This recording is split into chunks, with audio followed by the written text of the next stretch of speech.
Napanood nyo ba guys yung comparison video natin noon nung gumawa tayo ng video kung ano yung mas magandang pantanggal ng lug nuts ng ating mga gulong? Kung itong impact wrench ba or itong torque multiplier na to? Kasi sa the end of the video, napatunayan natin na mas magandang gamitin yung torque multiplier kumpara rito sa impact wrench. So, sa mga hindi nakapanood, ito yung video na yan. So, gawin natin sobrang sikip. Siguro mga 140. Pinakita ko lang muna sa inyo na nasa 90 siya. Tapos ngayon 140 na natin. Sagarin natin. 140 foot-pounds sa inyo 0. Okay. Sikipan natin ulit yung mga lug nuts. Yan. Okay. Mapipihit pa natin yan kasi 90 pa lang yan kanina. Okay. Okay, so ito. Gamitin natin yung isa. Tignan muna natin yung ikot. Ayan na, baka sabihin nyo, sir, pasikip kasi ginagawa mo. Hindi, paluwag yan guys, paluwag. Okay. Ito naman yung gagamitin natin.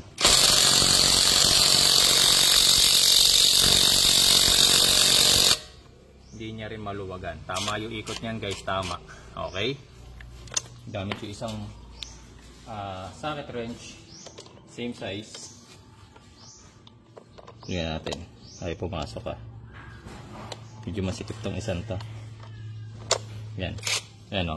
Makikita nyo naman si ikot nung binabagalan ko para makita ninyo na tama yung ikot. Siyempre sasabihin baliktad ikot. Okay, ayaw talaga. Okay.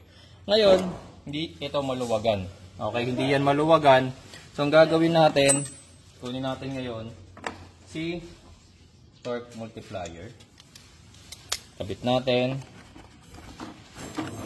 Kabit natin to. Tapos, try natin ngayong luwagan si bolt. Counterclockwise ang ikot guys kasi paluwag tayo.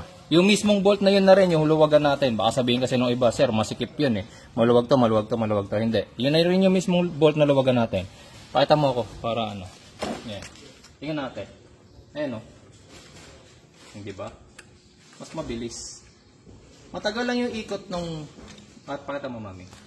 Matagal lang yung ikot nung socket wrench, pero tignan nyo naman, umiikot siya. Naluluwagan siya. Ayan o. Naluluwagan siya. Hindi kagaya kanina, yung mga gantong klase ng impact wrench na ginagamit ko noon. Sa totoo lang, sa sedan ko lang siya nagagamit. Pero syempre guys, marami na naman tayo natanggap na negative comments, mga nang-bash, mga nagsabi na iba't ibang klase ng comments like mahinang klase kasi yung impact wrench mo, made in China kasi yung impact wrench mo, mumurahin kasi yung impact wrench mo, pangit na klase yung impact wrench mo, etc. etc. Kagaya ng mga comments na nakikita nyo dyan. O diba? Nakita ninyo, halos natakpan na ako ng mga comments nila sa sobrang dami ng negative, hindi ko pa naisama lahat yan. Pero bakit nga ba mga bossing, gumamit ako ng mumurahing klase ng impact wrench? So, syempre, marami nga naman dyan kilalang brand ng impact wrench. Nandyan ay mga binanggit nila like Makita, DeWalt, AEG, Milwaukee, meron pang Snap-on. So, syempre, tignan nyo rin naman guys yung mga presyo nila. Makikita nyo dyan sa pictures, kahit natatakpan na ako, na hindi biro yung mga presyo nila. So, bakit ko pinili ang mumurahing klase ng impact wrench? So, dahil sa video na yun mga bossing, video comparison kasi yun. Kasi nga, kinumpare ko yung torque multiplier sa kapresyo niya. So, magkano ba yung bili ko sa torque multiplier na to? Kung di ako nagkakamali, mga nasa 1.8 lang to. 1.8. So, kailangan ko ng comparison sa kanya na impact wrench na nasa ganong price range lang din. So, bakit? Bakit sa price range ako bumase, hindi sa kakayahan nung impact wrench? So, halimbawa, binili ko si Milwaukee na halagang 20,000 pesos or 30,000 pesos. Para sa mga, yung video na yun kasi mga boss is ginawa ko para sa mga car owners. Yung mga car owners na kailangan nyo lang, kasi yung mga libreng tire wrench na inilalagay sa mga sasakyan natin, medyo mahirap gamitin diyan, lalong-lalo na sa mga SUV, na sobrang sikip ng mga lug nuts natin. Okay, napakahirap niyang tanggalin, lalo na kapag ang driver ay babae.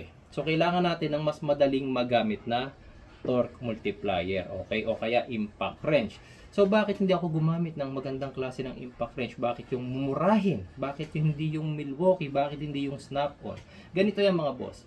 Sino ba ang car owner na kailangan lang ng pantanggal ng gulong nabibili ng worth 20,000 pesos, 30,000 pesos na impact wrench.